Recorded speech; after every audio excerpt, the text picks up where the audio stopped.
I'm on a date tonight, so I'll have to just look good. No, I'll just do it in front of her. She'll get it. He's kept going. He's scored! Oh, Stockport pressure. And the header into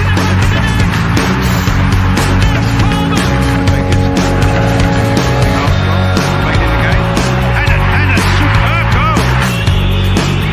Johnny did it. Lisa! Rose tries to get the ball in. Wilkinson! The ball at hand.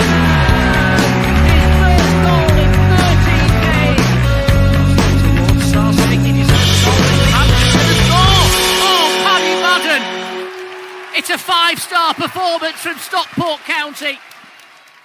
All right, we got a small house, but we got a big bloody heart, I tell you.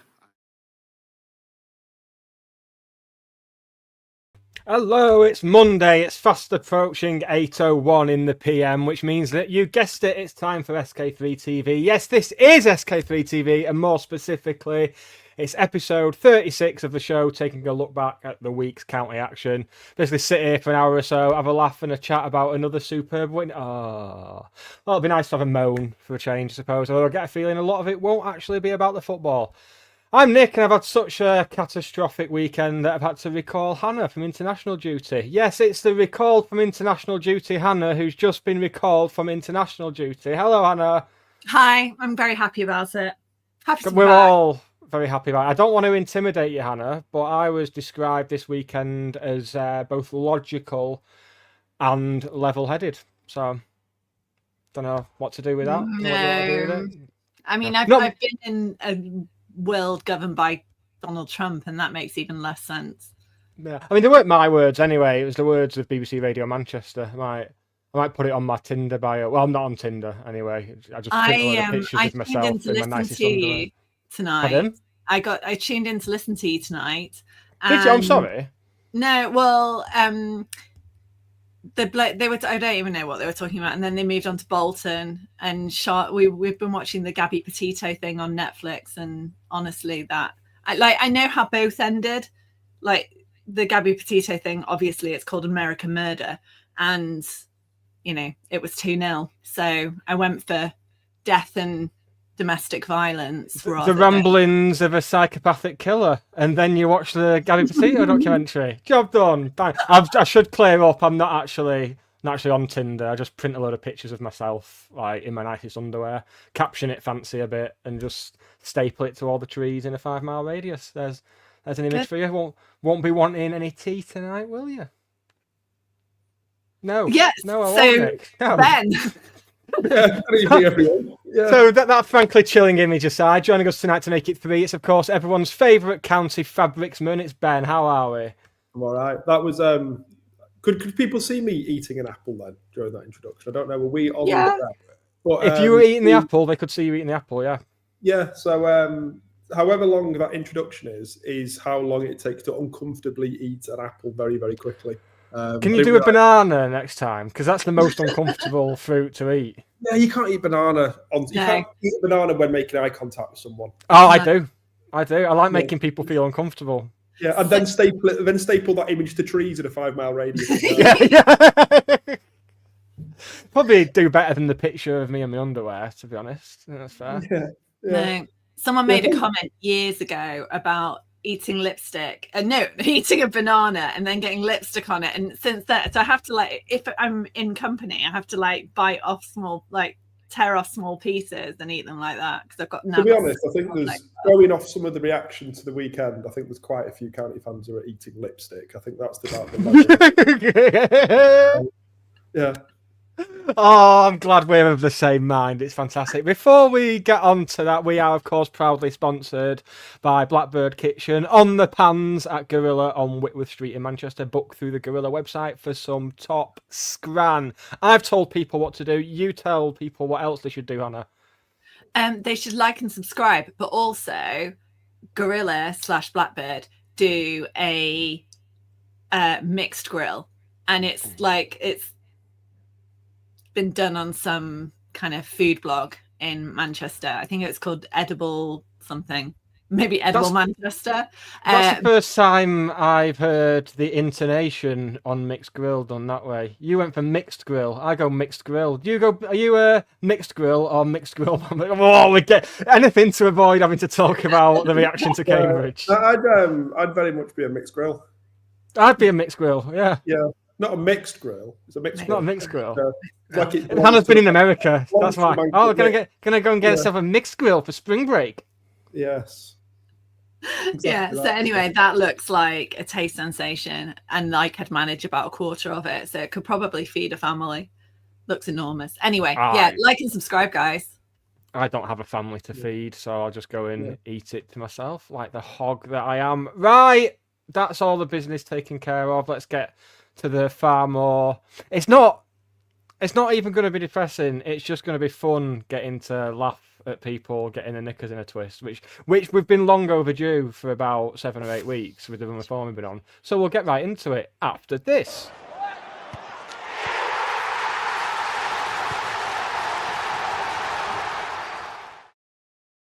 So Ben, you were there. Talk to me. Talk to me first about what you had to eat on Friday night.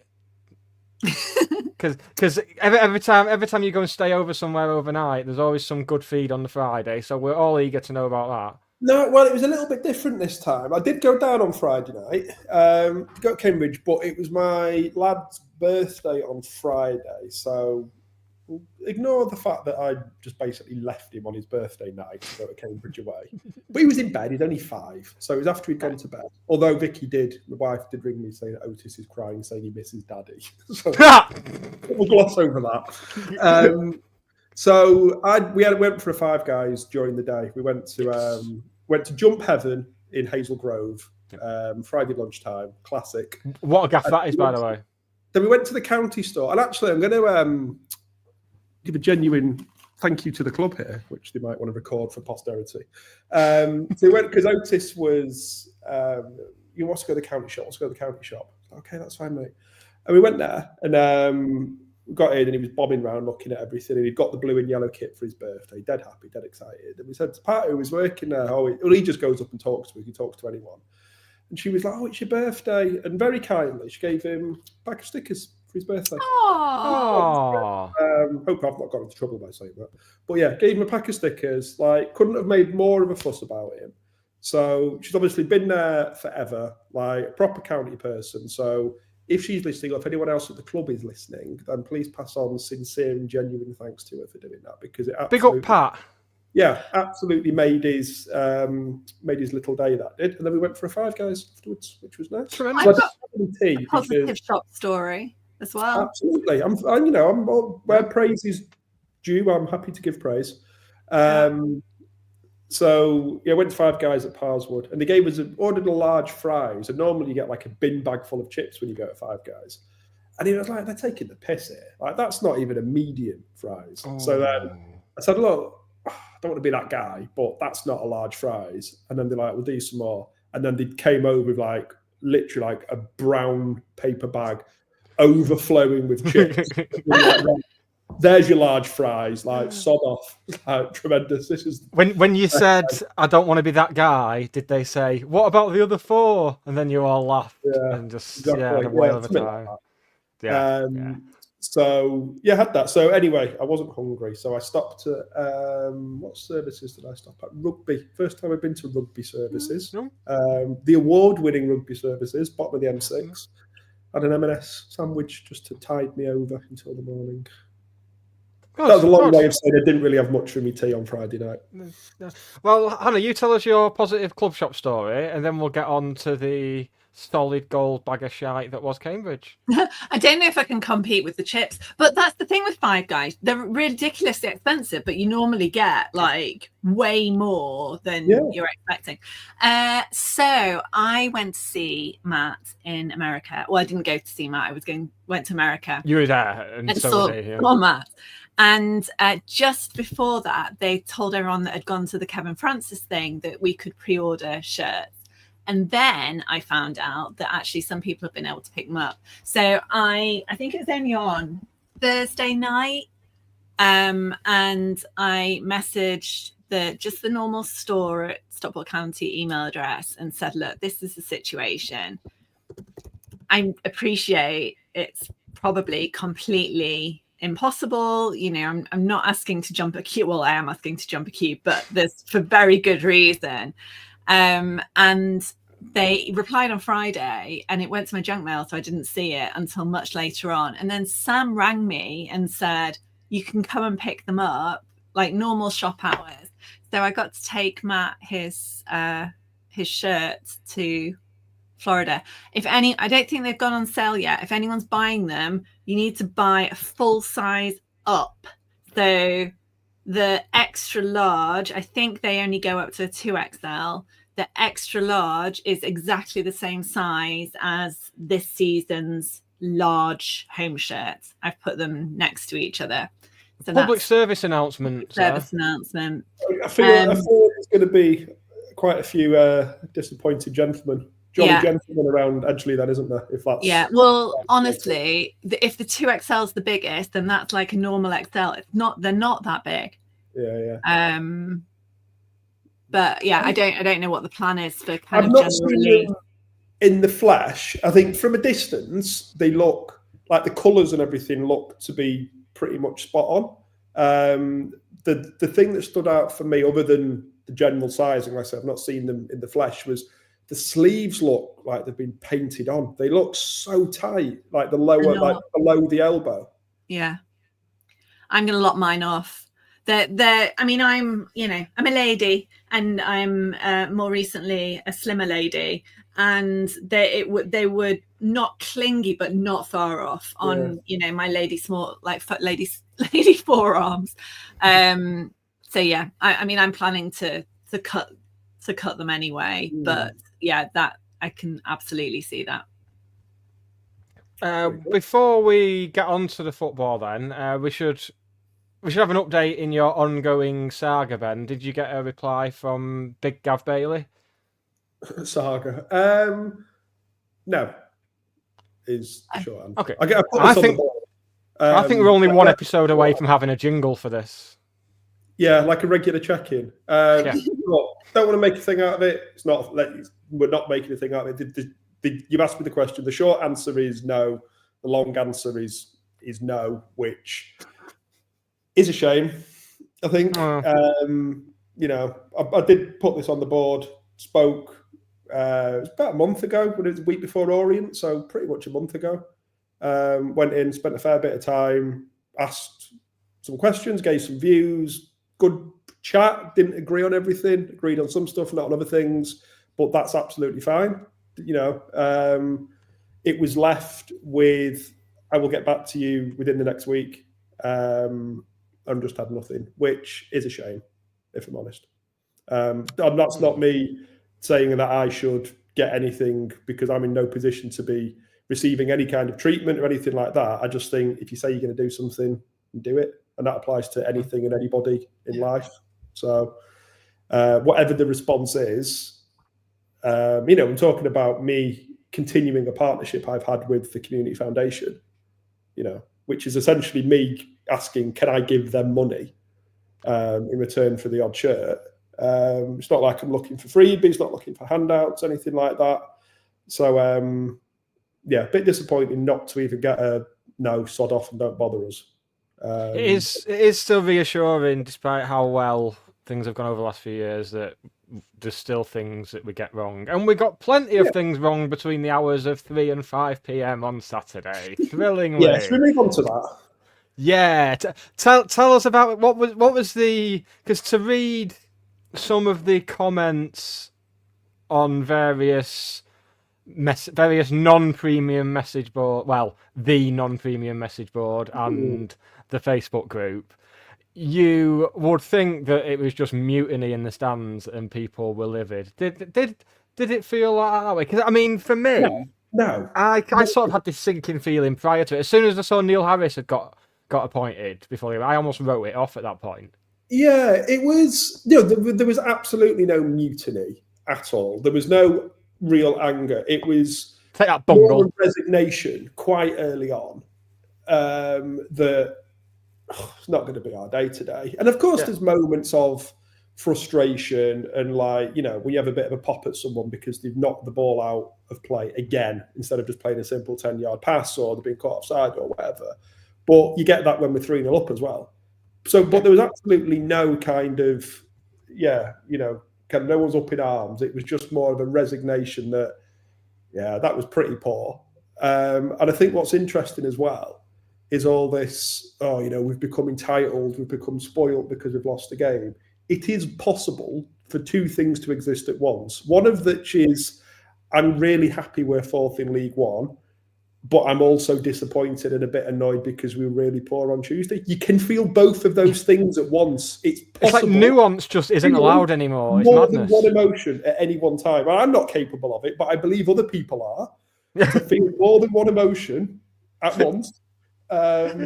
So, yeah, I find that whole thing a bit frustrating, and particularly when it's allied with, 6 years ago we were getting turned over by whoever we were getting turned over by. It's like, fuck off. Like, that is the most tedious, basic kind of argument that we have. We're a completely different beast, a completely different animal now. Where we were 6 years ago is completely irrelevant.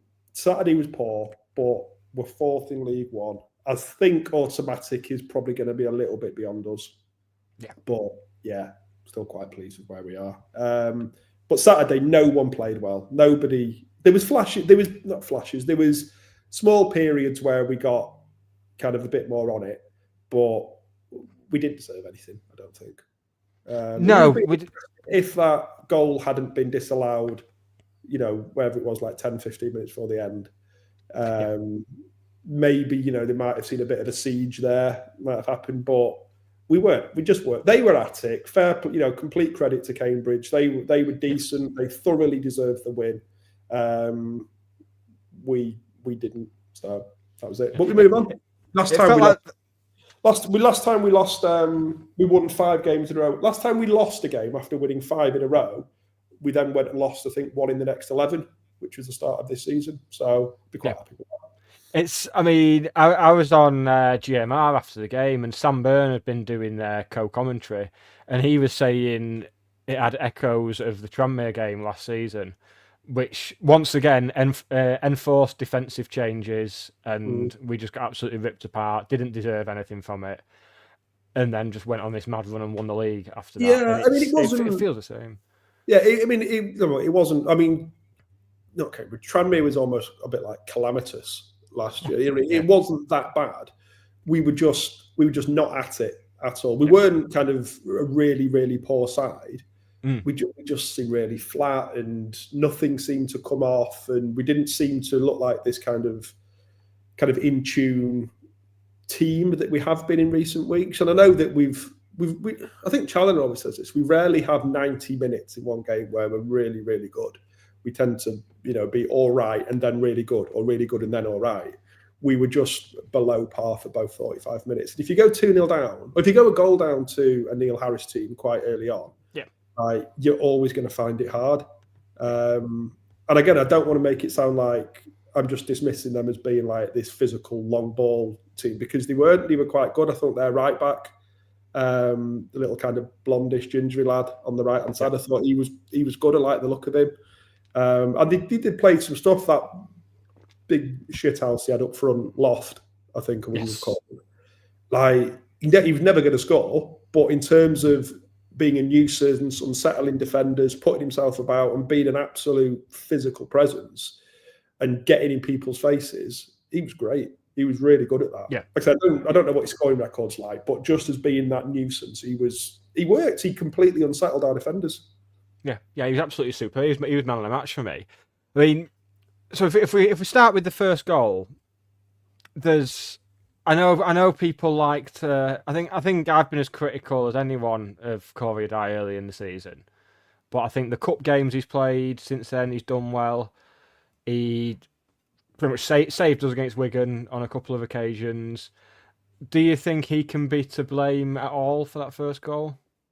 No. No. My only, like I said, I've not even watched the highlights back yet, so I might be talking complete nonsense. He's got absolutely no chance with the header. I think, you know, that little, was it Stokes, the little lad? He put it really good header. I don't know if he should have been allowed to do that in the first place. On first, like my only glance for a fleeting second, I thought, is that something he could have come for?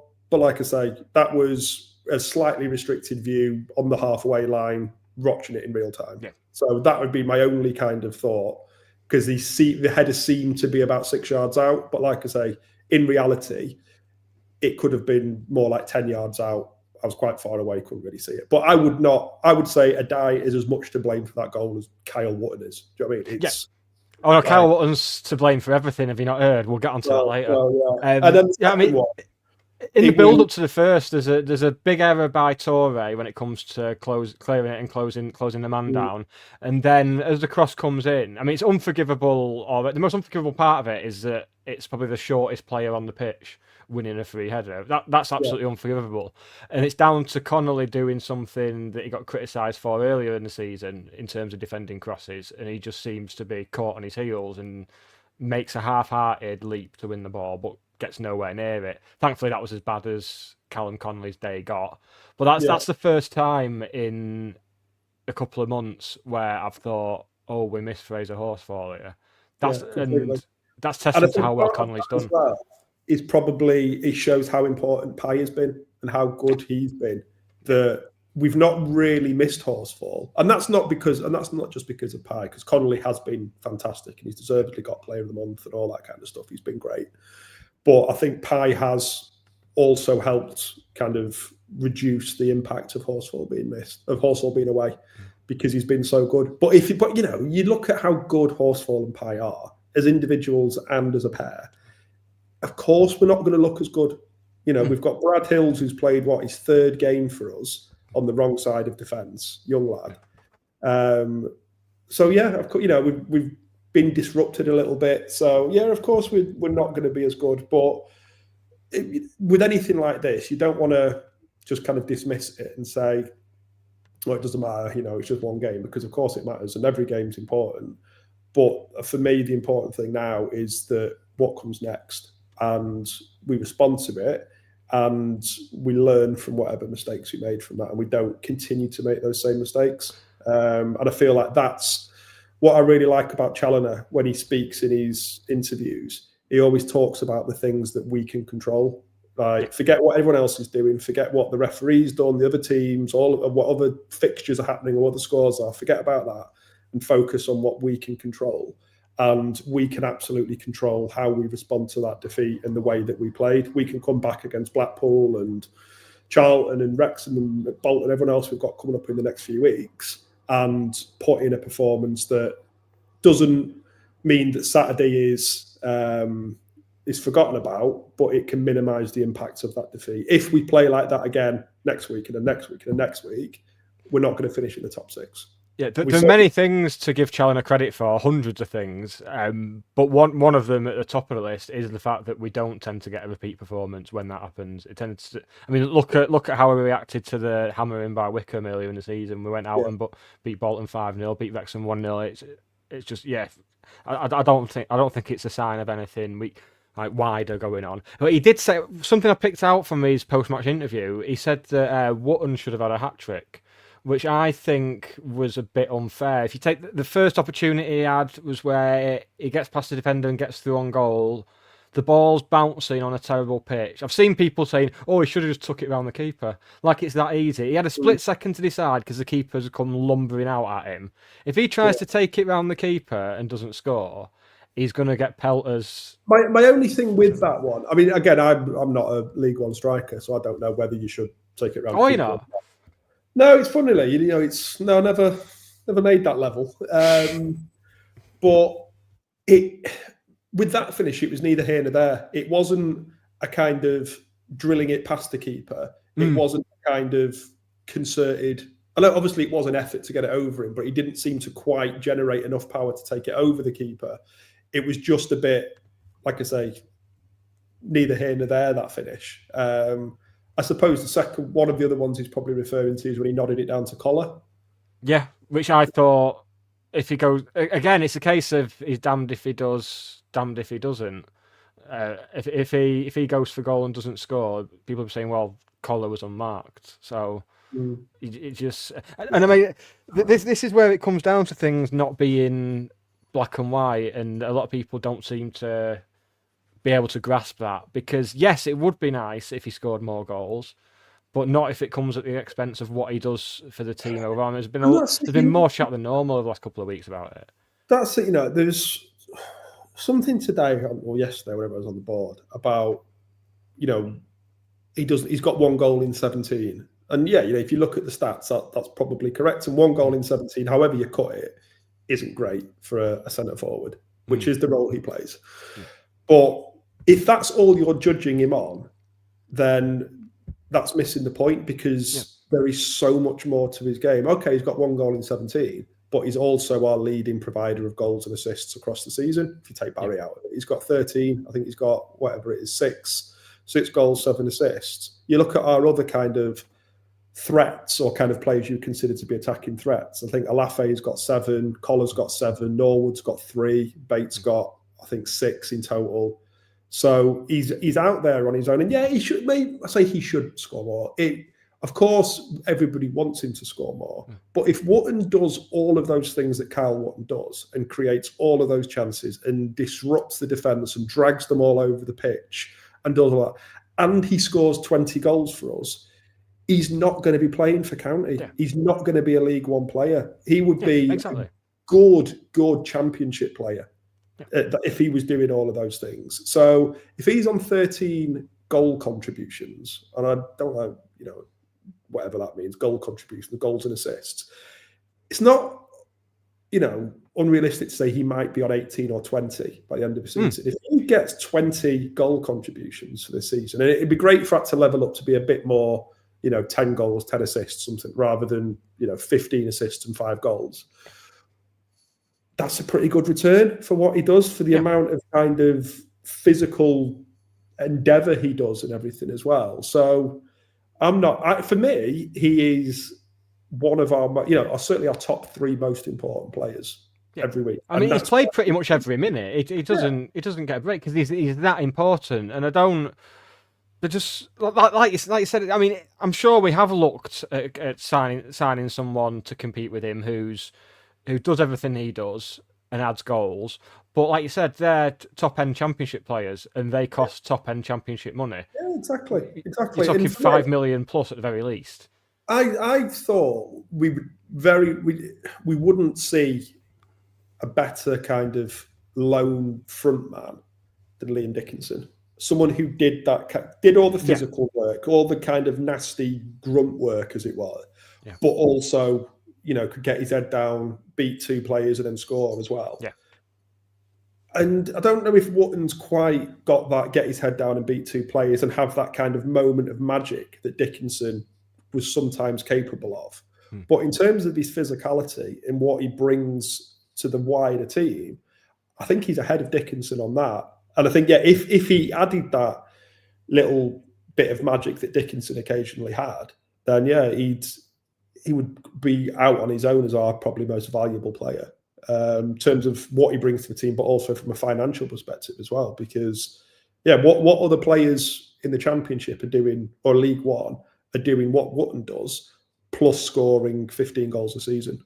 I bet there's no one. Or if they are, like you say, they're costing millions and millions of pounds. Yeah. I mean, Lewis and Ian have both mentioned in the comments, it's Chris Wood. Chris Wood is probably the only one at a level above us who's doing both. That's it. So don't think we're going to be signing him anytime soon. Hannah, do you think it's fair that fair to say that people are taking a bit of a myopic view? Oh, myopic, that's a word I've always wanted to use. No. Do you think people have been cheers, love, nice one. Do you think people have been a bit myopic about it? Do you think it is a case of people wanting it to be just black or white? I think that's an excellent point.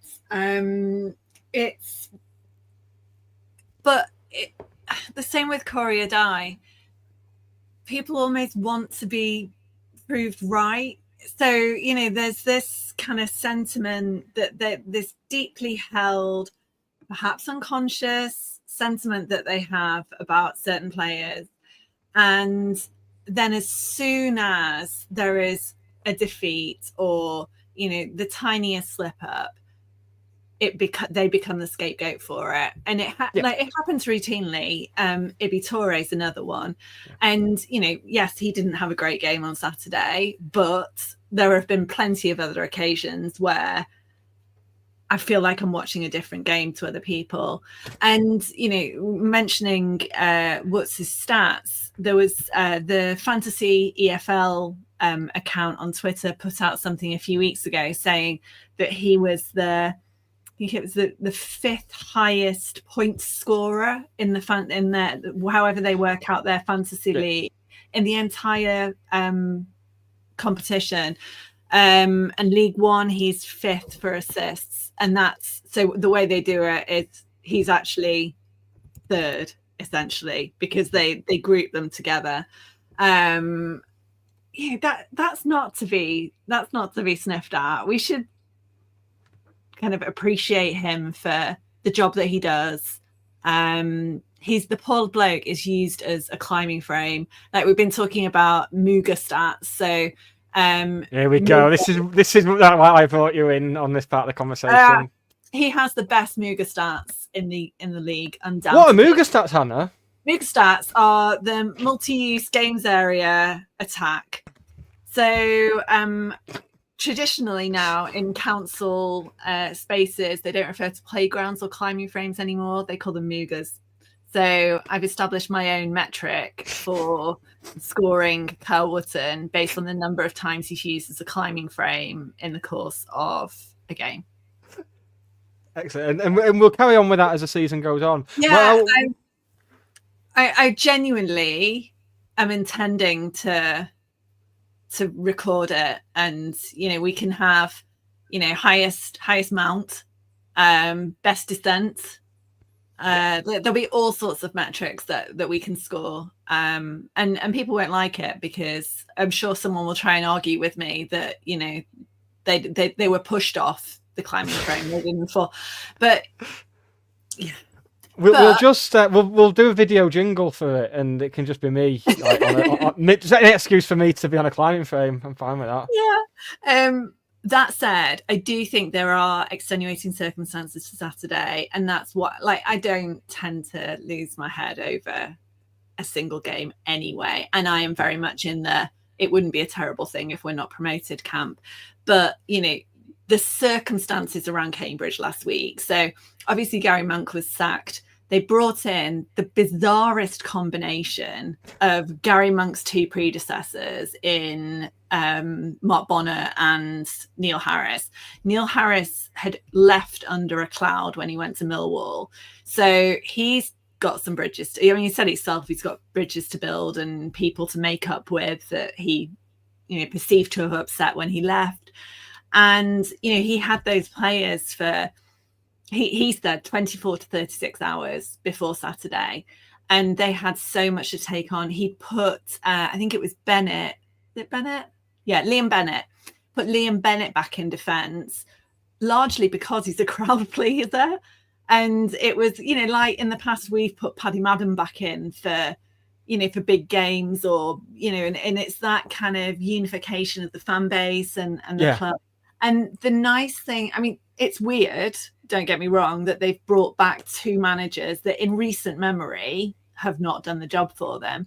But it's meant that coming in, a lot of those players that were there last time Neil Harris was there are still there.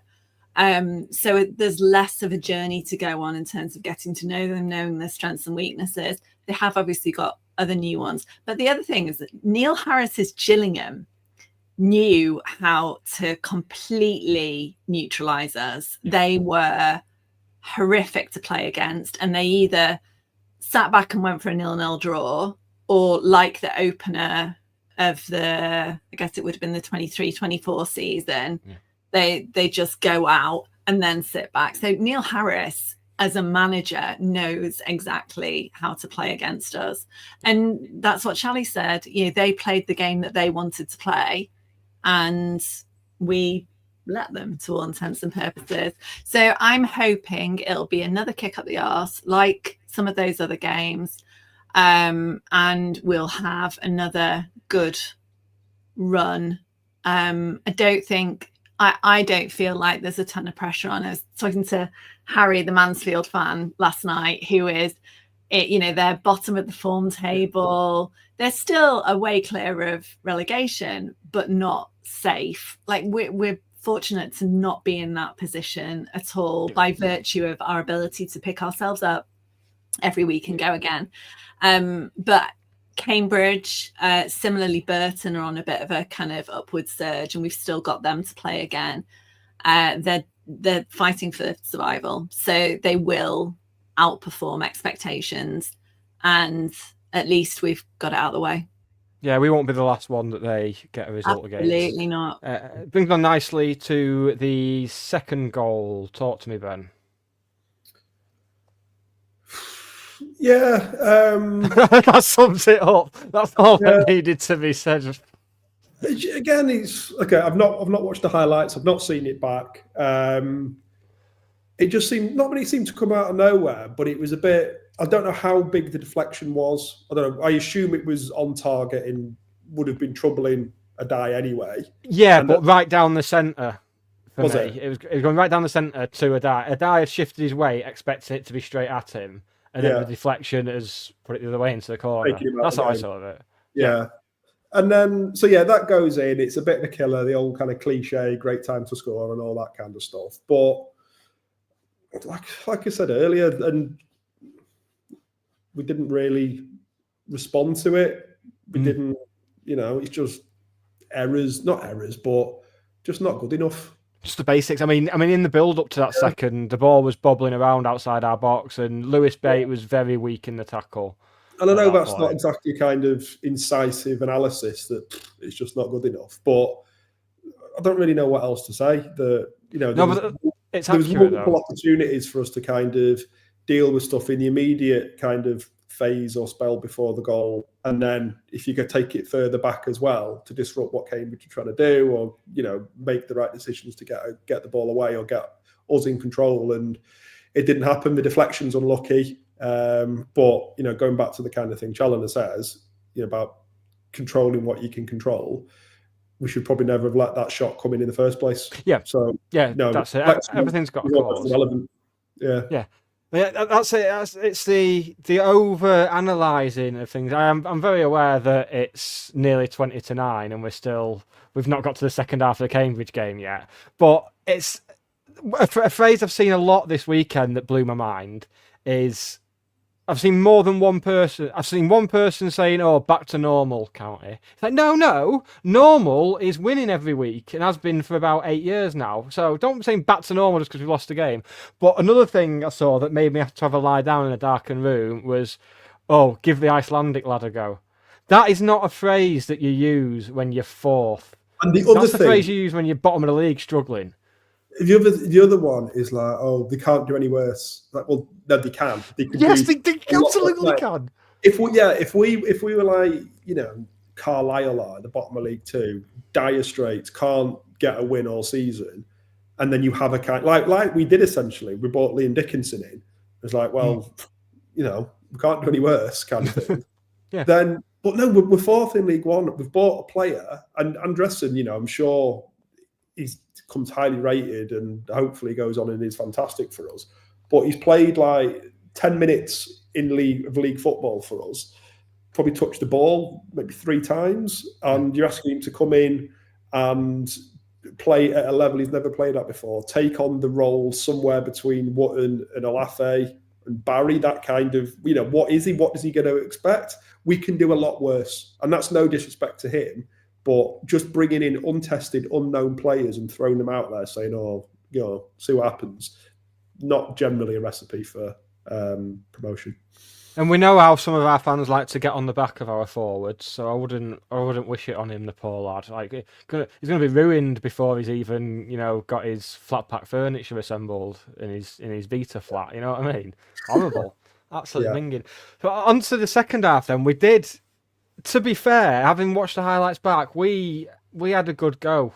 It did seem at one point, looking at the subs, like we were just moving pieces around and just seeing what worked. But I think there was some method to it, because we were superior. I think against anyone else, we're going to get something out of that game. But the fact that they'd got the fans on side, they were just throwing themselves in front of everything, doing a good job of disrupting the game. We're playing on a horrible pitch. Wootton fast-fashioned the chance. This takes us back to what Challinor was saying about how he should have had a hat-trick. There was a chance that Kyle Wootton fashioned for himself in the box and flicked it past a couple of defenders, took like a couple of keepy-uppies basically, and he's volleyed it towards goal. And he's done everything right. He's absolutely hammered it towards goal, and the keeper's made a fantastic save. A bit later, Cambridge make a bit of a mess of things at the back. Wootton has a shot from the edge of the box, gets blocked on the edge of the area, lays it off unselfishly for Cosgrove. His shot gets cleared off the line, and then there's the chance we mentioned before where he heads it down for Collar, who's denied. Cosgrove, there's a header. Cosgrove has a free header from a corner that went embarrassingly wide that I've not seen mentioned at all. Yeah. Collectively blank that one out. Yeah, it was a good clearance, wasn't it? Good defensive. Yeah, I don't want to dwell it too much, but I think it's been covered a lot, and I appreciate that's what we're here to do, is to dwell on these kind of things and cover them and everything. There won't be much point us being here, but yeah, I don't know. I'm not worried. I'm not concerned at all. No. It's and again, it sounds a bit cheap to just say, oh, every team has an off day, because, if you bang at it, you shouldn't have those kind of off days. But, the reality is these things happen. Let's learn from it. Let's come back stronger. And if we take 6 points from Blackpool and Northampton, then that'll be what? 10 points or so from the last kind of 5 games, including Bristol Rovers and Wigan and everything. So it's all right. Yeah. I think if we could take anything from that defeat on Saturday, it's that the government should bring in, like, you have to apply for a license if you want to talk about football on social media. I think that's the main thing. If you want to attend a game, you should have to pass some kind of just basic test. Just cognitive the arbiter of that test and who passes and who fails. Well, I'm glad you said that, because if we're on the pitch celebrating promotion with the players at the end of the season, I will be having a velvet rope like outside a nightclub. I'm going to be having one of those in front of Kyle Wootton, and I'm going to stand there with my clipboard. And anyone who comes over taking a picture, I'm going to say, right, let's see your phone, let's see your activity log on your Facebooks and your Twitters, and we'll all of the enjoyment and fun out of that moment of celebration. Because as I do with everything. In the heat of the moment, you said this about Kyle Wootton. Yeah. Here's the receipts. Yeah. Just wait there. I'll be like when Hollywood stars like get bothered in the street and they've got like a minder to be like, oh no, don't come too close. I'm going to be like that with Kyle Wootton. The only people having selfies with Kyle Wootton, like in 30 years' time when we get promoted, everyone will have forgotten Kyle Wootton, because no photos will exist of him celebrating that promotion. Because I was like, no, you can't have one with him. You can't have one. No, he'll just be sat on his own in the stand, just enjoying the work he's put in, and I'm fine with that. Right, Ben, I'm going to treat you in particular. Well, I say I'm going to treat you in particular. I'm going to play, as sourced by Chris Eaton, the random county non-league goal of the week, and then you can fill us in on when it was from and what it is and stuff like that. I think you'll love them all, but you'll love this one especially. Let's have it.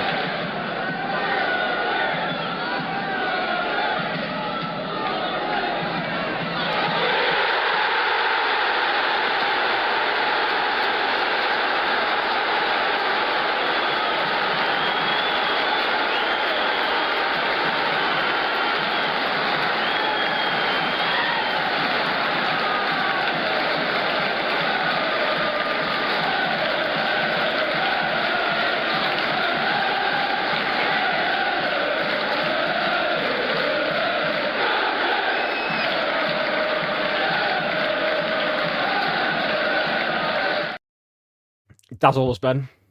What a man. Lewis Montrose, Telford at home, Friday night, April 2017. It was 1-1.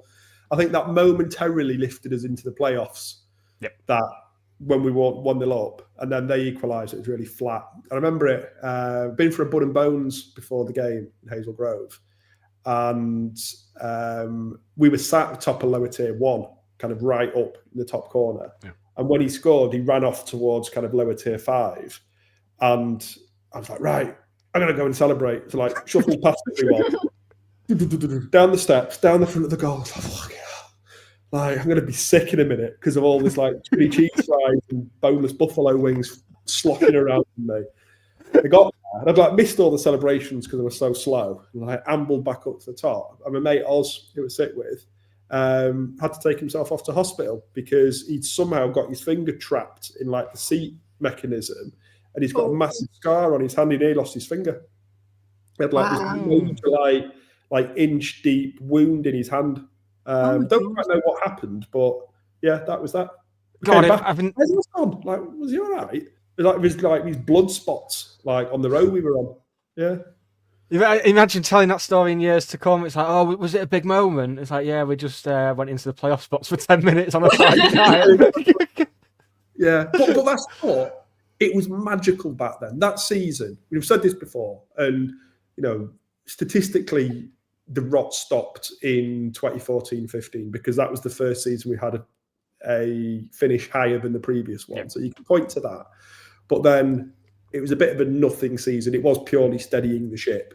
And then Neil Young came in and did his best to undo all of that. And we were hurtling towards the Northern Premier under him until Jim came back. But then that close season, like summer 2016, when Lewis was already there, but then Hinchliffe came in, Minahan came in, and you're like, yeah, with Jimmy Ball, like the start of the season, we've got proper players here. Jim's back, and it feels as if we're onto something here. And it seemed, in my mind, I don't know if this is true or not, but it seems to be like we started seeing a lot more about Bellis seemed to be a lot more prevalent than he had been previously, and George Hudson was making loads of kind of good things happen in the background, and it felt like, yeah, we're beginning to do stuff again. And you could see us on the pitch getting better and better. Obviously, Danny Lloyd was there, and then those moments of like, yeah, we might have a little bit of success. We might, no, we won't because we've just conceded again. Yeah, and it's like that Gloucester game on the final day. We went a goal up, Danny Lloyd, the famous Josh Amos goal the week before, and Danny Lloyd scored that penalty against Gloucester. It's like, right, all we need to do is just hold on now. We can do this, and we are in the playoffs. Literally, we're in the playoffs. And then that Gloucester lad like danced through about 4 or 5 challenges and scored. You're like, oh yeah, maybe not. Maybe next year. Yeah, magical. Awful stuff. Right, we will get on to Wrexham ticketing chat in a second, and then we will chat about everyone's favourite Eiffel Tower impersonators, Blackpool.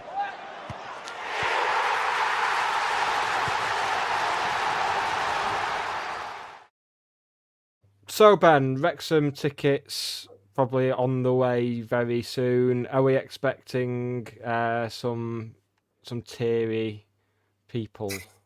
I couldn't think of the phrase.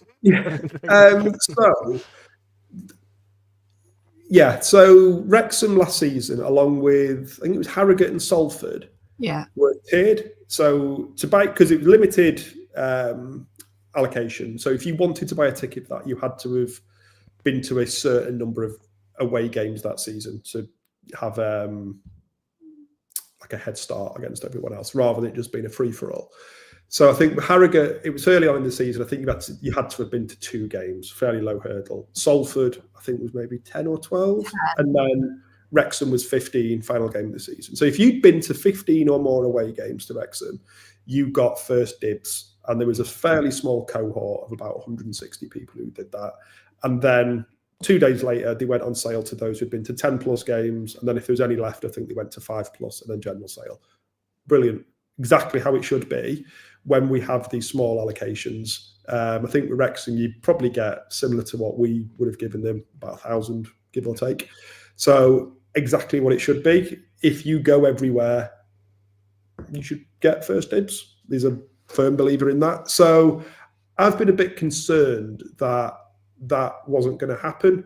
Not really based on anything, because we've not really had any allocations small enough to test it this season. I don't know what the lowest allocation would have been so far. There has been one, hasn't there?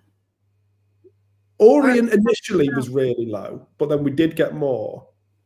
But haven't we had one that was based on away ticket? No. Not this season, I don't think we have. Okay. Because obviously we've gone up a level, so much bigger allocations, really, Yeah, haven't we? I can't remember having one. But if anyone knows otherwise, let us know. So, yeah, given, we spoke about this the other week, we've been a little bit...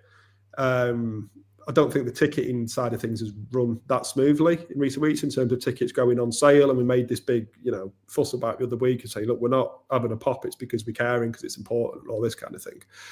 But anyway, I do believe with Wrexham, it is going to be tiered, is what I've heard. As it should be.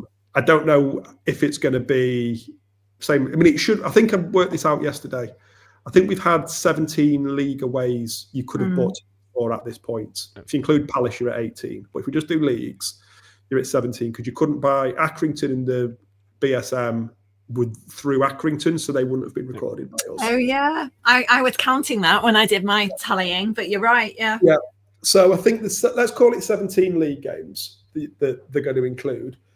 Just do what we did last year. Do 15 plus, 10 plus, 5 plus. I would imagine the number of people who have been to 15 plus will probably be similar to what we had last year. Maybe even smaller because it's early. It'll be smaller because that was later. It's earlier in the season. And that is the pure hardcore, would go to a game on Mars on a Monday morning to watch the reserves kind of thing. Absolutely, those people should have first dibs because you're essentially guaranteeing them a ticket if they want to go. If they want to go to the game, they will get the ticket. That should happen. 10 plus, I would imagine. I don't know if we'd quite be at 1,000. Probably not at 1,000, but we'd take a good chunk out of those, I think. And then certainly 5 plus would take the rest of the allocation. But that's exactly how it should be. So obviously, there's not been any announcement yet. Nothing's come out, unless it's come out in the last hour or so. There's not been anything about Wrexham tickets. But I have heard from a couple of people that it is going to be tiered. But I don't know what the tiers are going to be. So let's hope that is the case. And let's hope it's the same as last season. And that essentially those at the top end of the attendance, those who go everywhere, get first dibs. Yeah, completely fair. I can't wait for Wrexham away. Just grown adults just acting normal and being nice to each other on social media. Right, we'll get on to Blackpool after this.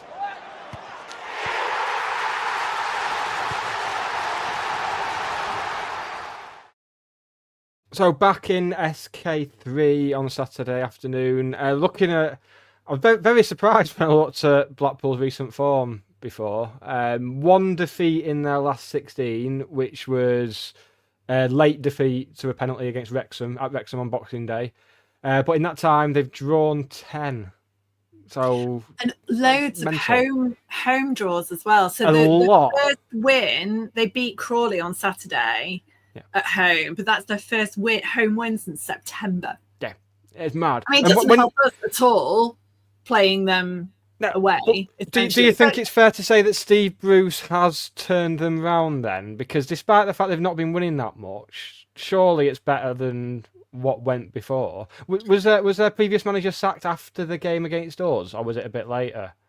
Was it straight after the game against us? No, I think it was very close. Game. It was very early on, wasn't it? I can't remember. I know Sutton's was immediately after. Yeah, as it should be. I don't think it was as. Or maybe because I went on I'm doing the same podcast tomorrow actually, and they were at the time kind of just desperate for him out. Two games later, as confirmed by Ian Dowden in the comments. Can I pose a teaser? A Blackpool related teaser, yes. A lovely Blackpool stick of trivia rock for us to suck on. I will say that again. I do. Yes. First of all, don't look it up. Don't look it up. It's cheating. What was the score last time we played Blackpool at home? I'll give that to you, Nick and Hannah. When was the last time we played Blackpool at home in the league? Don't look it up. Oh, I think it's going to be like early 2000s as opposed to... Because I think when we were sinking, they were on their way up. Okay. So did we pass each other by? They weren't on their way up until later. We got the Premier League in 2010, didn't they? I don't think they went up in the season we played them. Yeah, so I think early 2000s, so maybe 2003 or 4, something like that. Yeah, we'll go with that. It was 04-05. We beat them 4-0 at their place early in the season. That's right, yeah. And then we lost 1-0 on a Tuesday night in April 2005 when we were dog shit under Turner. Yeah. Which was the future? Who was the future county player who scored for Blackpool that night? And he played 1 game for us. Oh shit! This came up earlier in the season when we played him last time, and I can't for the life of me remember who it was. Was it a defender? Don't think so. Oh, no, I would have him as a kind of midfielder, possibly like an old school winger. Oh. He played 1 game for us in 2011-12 under. Oh shit! No, it's not John Miles then. I've got his shirt. Oh, that narrows it down. Doesn't narrow it down.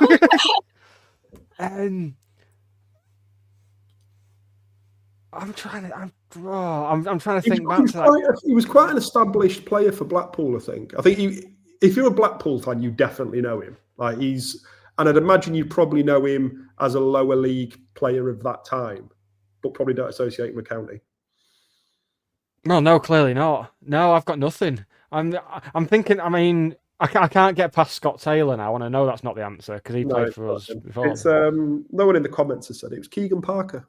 Keegan Parker. Oh, see, I was thinking the right season as well.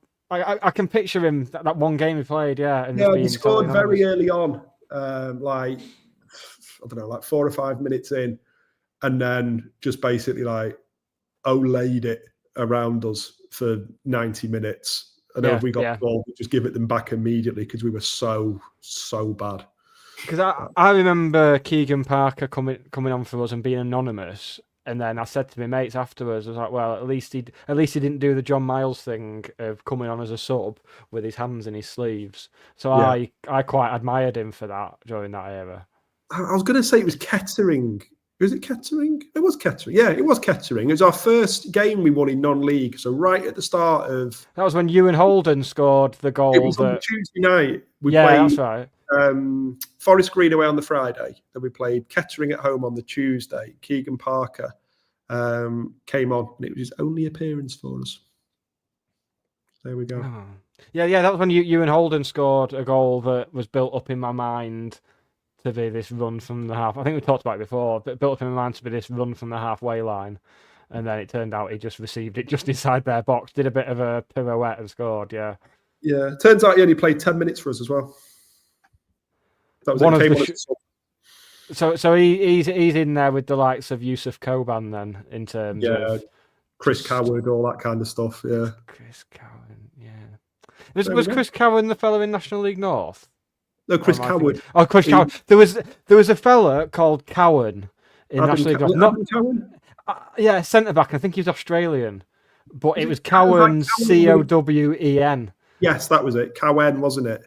Yeah, because he played in that weird mid-season friendly at Mossley, and we chatted to him after, and he said he wanted to sign permanently, and I don't think we ever saw him again. Yeah. Lucky mate. God, weird times. What a time that was. Take me back. Take some of our fans back. They bloody deserve it. Yeah. Do you remember? I don't know why this ever happened. I love how this has just turned into Peter Kay's stand-up. In 2013-14, so our first season in the Skrill North, we played a friendly away at Bishop Stortford. Yes, we did. And we lost 5-2.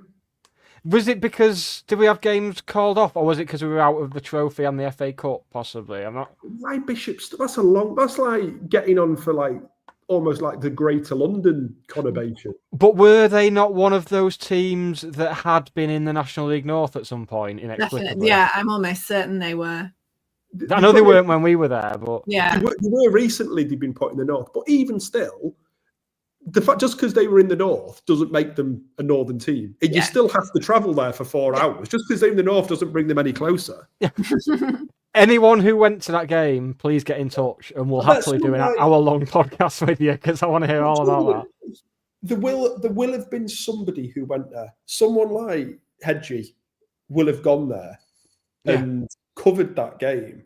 So they're the kind of people who should get Wrexham tickets before anyone else. Yeah.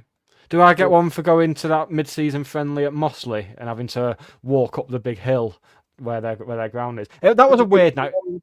Did you go to the one at Trafford when Adam Hamill scored? No, I didn't go to that one. No, that was Adam Hamill's single contribution in a county shirt. Well done to him. I know we've gone wildly off topic here. We also played West Didsbury and Charlton in a friendly. Did we? Yeah. Oh, I'd love that. I love it there. Was it? It might even have been just coming out of COVID, but like I lived around there then and all. Was it pre-COVID? I can't remember. At some point, either pre or post, or possibly even during COVID, we played West Didsbury and Charlton. At some point. Oh, it's not fair playing two teams, is it? Yeah. So there we go. Oh, Hannah, what are you expecting on Saturday? Firstly, what type of experience are you expecting in the courtyard before the game? I won't be in the courtyard. Oh right, are you fully on the boycott now? Yeah. Where do we have to meet you now then? I don't know. I'll send the location in encrypted text 15 minutes before. Yeah. Is that because of the shift in pre-match entertainment? Yes, and food. Just the whole thing.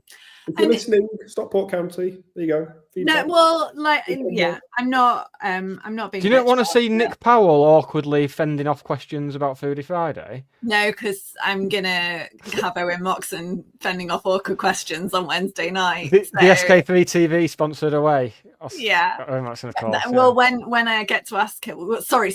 When Charlotte gets to ask her question, that's exactly how she's going to phrase it. It's not going to be awkward at all. It's all fine.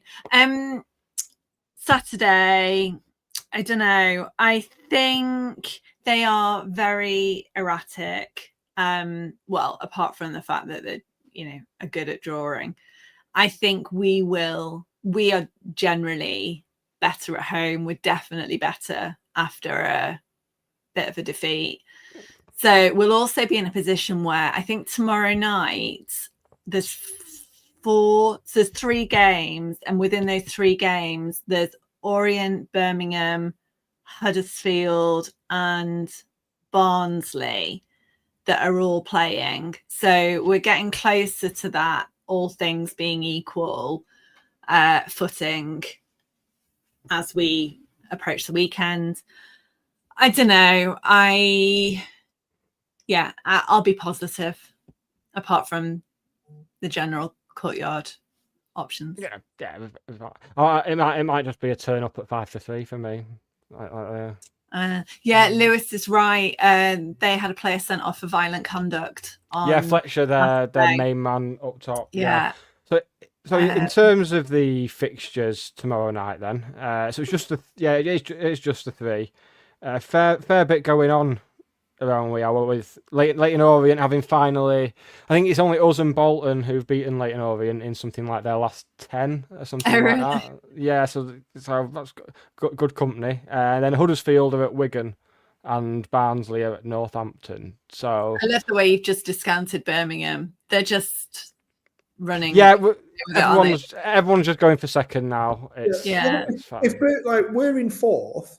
If Birmingham win their games in hand, they're 21 points clear of us. So as they should be. Yeah. It's not an achievement. Off you go. Just enjoy the championship. Yeah. I saw a stat the other day. One of their fans posted a stat the other day about it's Davis's first managerial job, and he's got something like a 78% win rate. It's like, yes, as he should do. He should have higher. Yeah. Get them on. Wickham have definitely dropped in form. Considerably. I think they're the ones kind of. I mean, they're still a good few points clear of Wrexham. I think we're 4 behind Wrexham. They've got 1 game in hand over us, so it's kind of neither here nor there. Because games in hand don't mean anything. And you've got to win them, Hannah. You've got to win them. Yeah.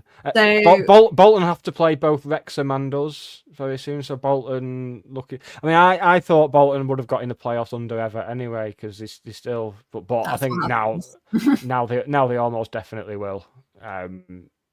Schumacher's really picked them up. So that's going to be a massive game when we go there. I tell you. Massive.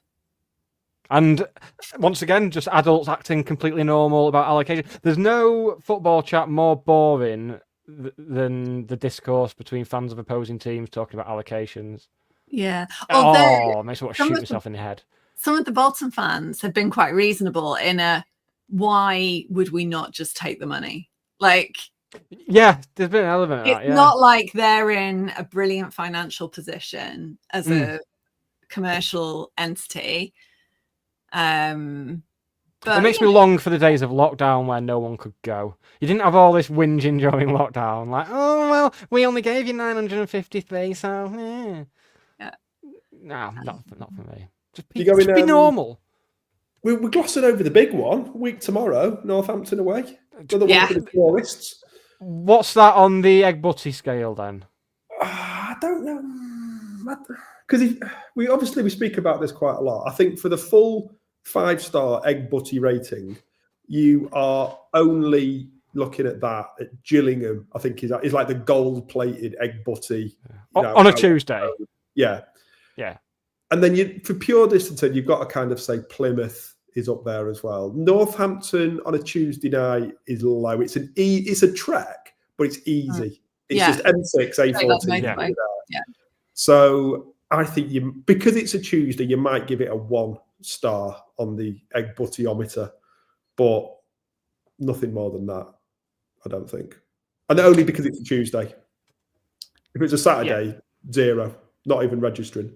Yeah, quite right. And a nice little one to speculate about before we go.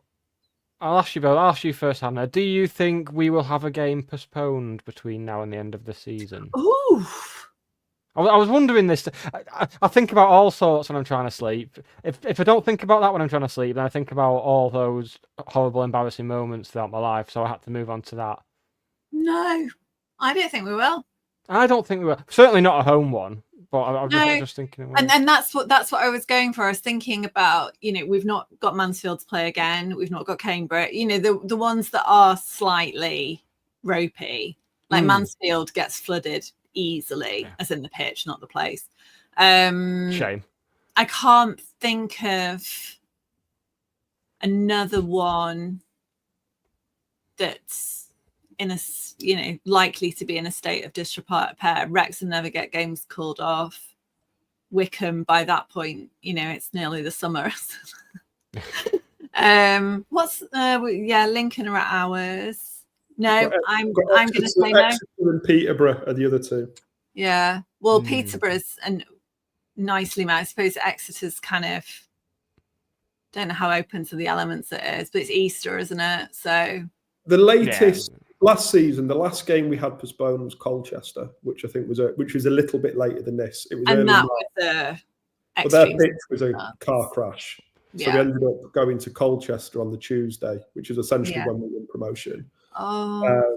And then the other ones before that last season, we had Notts County in the January, got postponed until the April. And then we had Gillingham away, was meant to be FA Cup 3rd round weekend. Yes. That got moved because they were in the FA Cup. So that got moved. SMB has suggested internationals in the comments. I think Wrexham away is international weekend, but we've got less international candidates than we had.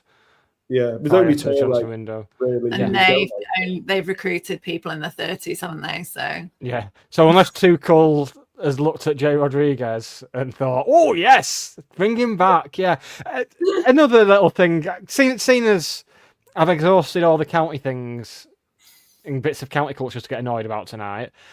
This week, I am mostly also annoyed at the Daily Mail starting their hatshit job on Thomas Tuchel by saying the FA have let him spend time at home in Germany because you can't watch Premier League games in Germany. It's fucking easier to watch them over there. Did they do it as well? Did they put the word Germany in capital letters? Yep. Yeah. Germany with his family. That's what we did when he was appointed. Like, it's whatever kind of old haunted old bastard it was doing the hatchet job on him. It was something like the FA have appointed a German, but German in capital letters. The state of this country, but people will be lapping that up. I am so torn. I'm so torn with Tuchel because I don't know if I want him to win it. I don't know if he wins the World Cup and it's like, haha, we won it, but it was a German who won it, which is going to annoy a certain element of the England fan base. Or do I want him to fail miserably and also want every man? I want to get Pep Guardiola and have him fail to win a World Cup and just say, right, what now? What now then? Where'd you go now, folks? Yeah. Ugh. Didn't think I'd be getting angry about that tonight. I thought I'd wait until the international break to get all wound up. In answer to the question, do I think we will have any games postponed between now and the end of the season, barring some kind of beast from the east scenario, as we had in 2018? Then no. I was going to ask if anyone remembers what fixture was postponed by the beast from the east in 2018, but I guess nobody else remembers to do that. No, I don't. No, I can even tell you the date. It was the 4th of March 2018, and it was Chorley away, and the rescheduled game was when Scott Duxbury scored a header in the 8th, secured our playoff place in the National League North that season. So there you go. Yeah, only to go and lose to Chorley in said playoffs. Yeah. Oh, that was good. That was a really good hour and 11 minutes of top county content from the fastest growing county podcast. Yeah. Like a tumour. Yeah. Yeah. Right, let's wrap it up there then. Oh God, I was going to say something when you on the fan base of Stockport County. I was going to say something when you said beast from the east, but I'll text it to you after. I've just been giggling to myself for the last 2 minutes, and I'm made me giggle as well. Oh God, right, let's wrap it up there then. Say goodbye, everybody. We will see you next week at 8 p.m. where we will be talking Blackpool, Northampton, and the Saturday game after that, which is Bolton. Is it not? Yeah. Is it? No, we've got a home one first. Charlton at home. The inexplicably televised Charlton. Oh, yeah, we're going for breakfast for that one, aren't we? Oh, right. Do you know what? That would be the postponements will be TV related, won't they? That's the club. Yeah, that's all it'll be. Yeah. Do they count as postponements? If the nud's back a day, I'm not having that. That's not. It's a rearrangement. It's a rearrangement. It's not happening on the day it's supposed to, and results in a stupid Tuesday night away. Yes, it's not a postponement, but it's a fucking inconvenience. So, are we having that? What do you reckon? I'm not sure. I think if it's moved for TV, it's a rearrangement. But if the clue for a postponement, the one that seals it, is where on the club tweet it'll say a rearranged date will be announced in due course. Yeah. That's a postponement. Or on the classified football results, it will say Stockport County P, Charlton Athletic P. Yes. Yeah, that's the postponement. Not that, because if it's just been moved for telly, it's just won't feature on. They just won't feature on them because it's happening the following day. If it's a tea time telly kickoff, it'll have the L for late kickoff. Yeah. Oh, good. I missed the classifieds. Yeah. Oh God. Right. Thank you everyone for tuning in. We will see you at the game on Saturday, and we will see you on here next Monday, same time, same place. I need a proper sign off, but can't be asked. Right. Bye, everybody. Say bye as well. Bye. Bye. Bye. End it.